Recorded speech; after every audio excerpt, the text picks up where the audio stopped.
Hello বন্ধুরা, আজ সোমবার, ছুটির দিন, তাই সকাল সকাল বাইরে চলে এসেছি, গাছগুলোতে একটু জল দিচ্ছি। আজকে বাইরে এসে ভীষণ ভালো লাগছে। শনিবার অবধি তো এখানে মুষলধারে দিন রাত্রি বৃষ্টি হয়েছে, তোমাদের সাথে আমি ভিডিওতে সেটা শেয়ারও করেছি। তো গতকাল আর বৃষ্টি হয়নি, আর গতকাল গাছে জল দেওয়ার দরকারও পড়েনি। আগের দিনই এত বৃষ্টি হয়েছে দেখে আর আমরা কালকে এখানে আসিও নি, কালকে একটু বেরিয়েও ছিলাম, বাজার দোকান ছিল। তো আজকে সকালবেলা এসে দেখি গাছে দেখো কি সুন্দর ফুল ফুটেছে।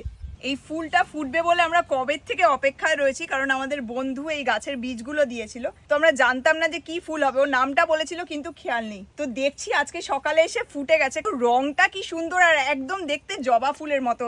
এদিকে এসো তোমাদেরকে দেখাই। এই যে দেখো ফুলগুলো কি সুন্দর দেখতে, রংটাও কি অপূর্ব, গোলাপি হালকা সাদা আছে আর একদম দেখতে জবা ফুলের মতো। আমি জানি না এটা কি ফুল, তোমরা যদি জানো এই ফুলটার নাম তাহলে প্লিজ একটু কমেন্ট করে জানিও। আরও কাল পরশু ফুটবে, আর দেখো কত কুড়ি চলে এসেছে, ভীষণ ভালো লাগছে দেখতে। এই দুটো, এটা তো মনে হচ্ছে কালকেই ফুটে যাবে, এটাও হয়তো ফুটে যাবে। আর পাতাগুলো না দেখো অনেকটা কুমড়ো পাতার মতো দেখতে। আমি তো প্রথমে ভেবেছিলাম যে কুমড়ো পাতা, আমি বিদ্যুৎকে বলছি যে এগুলো নিশ্চয়ই কুমড়ো পাতা, বলছে না এটা ফুল গাছ। কিন্তু দেখে কি ভালো লাগছে। আমরা খুব একটা ফুলের গাছ লাগাই না, কারণ এর আগে তোমাদের একটা ভিডিওতে বলেছিলাম যে তার ভীষণ উপদ্রব হয় ফুল গাছ লাগালে পরে, আমি জানি না কেন। তো গোলাপ গাছগুলো তো পুরো খেয়ে একদম 12টা বাজিয়ে দিয়েছে। তো এবছর আমাদের বন্ধু দিয়েছিল দেখে এটা লাগিয়েছি, তাও অনেক লেটে, কিন্তু কি সুন্দর ফুল হয়েছে। আমার দেখতে এত ভালো লাগছে, অপূর্ব। আর দেখো কত কুড়ি এসেছে, এগুলো সব ফুটবে। আরও একটা জিনিস সকালবেলা এসে দেখলাম, তোমাদেরকে দেখাই কি যে আনন্দ হচ্ছে। এই দেখো একটাই হয়েছে টমেটো, কিন্তু তাতেই আনন্দ হচ্ছে। গতবার আমাদের পুরো বাড়ি ভরে গেছিল টমেটোতে, মানে এত টমেটো হয়েছে আমাদের বন্ধু বান্ধবদেরকে দিয়েও আমরা শেষ করতে পারছি না। লাস্টে টমেটো পিউরি বানিয়ে ফ্রিজ করে রেখে দিয়েছিলাম, প্রচুর টমেটো হয়েছিল। এবার তো আর অত গাছ লাগানো হয়নি। এখানে দুটো গাছ আছে না রে, ঝাড় আছে, মানে টমেটো সেই বীজগুলোর থেকে এক ঝাড় বেরিয়েছে, ওইখান থেকে আরেক ঝাড় বেরিয়েছে। সেরকম ভাবে লাগানো হয়নি, বাট এইটা দেখে এত ভালো লাগছে সকালবেলা। আরো কুড়ি আছে দেখতে পাচ্ছি, একটু টাইম লাগবে। এবছর একটু দেরিতে আসবে, কিন্তু এই টমেটোটা দেখে যে কি আনন্দ হচ্ছে কি বলবো। তাই ভাবলাম তোমাদেরকে দেখাই, গাছে জল দিতে এসে সকাল সকাল মনটা ভরে গেল। এবার তোমাদের ক্যাপসিকাম গুলো দেখাই।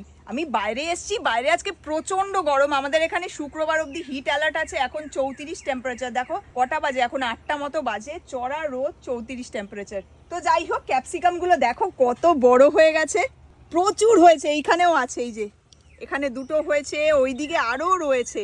এইখানে আবার একটা ছোট লঙ্কা হয়েছে, এই যে এগুলো কিন্তু সব ওই হ্যাঁ আগের বারে বীজ থেকেই হয়েছে। আবার এখানে দেখো এই যে এইটা তো অনেক বড় হয়ে গেছে। আর কি বলবো, দেখো তোমাদেরকে বলি না যে বোলতা খেয়ে নেয়, এই দেখো এই ক্যাপসিকামটার অবস্থা দেখো, পুরো ফুটো করে করে খেয়ে নিয়েছে, প্রচুর বোলতা আসে। আর কি করব, দেখো এখানে কত হয়েছে, এই যে এটাও অনেক বড় হয়ে গেছে। আমি জানি না এগুলো কি রঙে হবে, কারণ গত বছর যখন লাগিয়েছিলাম রংটা কিন্তু প্রথমে সবুজ হয়, তারপরে গিয়ে চেঞ্জ হয়ে যায় হলুদ বা বেগুনি যে কোনো কালারে। বাট ইনিশিয়ালি তো এখন সবুজ, কিন্তু ওই বোলতাটা এসে ওই বেল পেপারটা একদম খেয়ে নিয়েছে। তো আর কি করার, ভোগের কর্তা ভগবান, ও খাক একটু, আমরাও খাই। বাট ভীষণ ভালো লাগছে। মোটামুটি মনে হচ্ছে আর 1-1.5 সপ্তাহের মধ্যে ক্যাপসিকামগুলো বড় হয়ে যাবে, টমেটোটাও অনেক বড় হবে, আর গাছে তো ফুল এসেই গেছে। ভীষণ ভালো লাগছে। এবছরের গার্ডেনটা একদমই ছোট্ট আমাদের, কিন্তু তাতেও নিজের হাতে করেছি তো তাই ভীষণ আনন্দ হচ্ছে। ভাবলাম তোমাদের সাথেও শেয়ার করি। তো যাই হোক, আমি এখন চটপট গাছে জল দেওয়াটা শেষ করিনি, বাইরে প্রচন্ড গরম। তোমরা সবাই খুব ভালো থেকো, সাবধানে থেকো। তোমাদের সাথে পরের মোমেন্টসে আবার কথা হবে। Take care, bye by.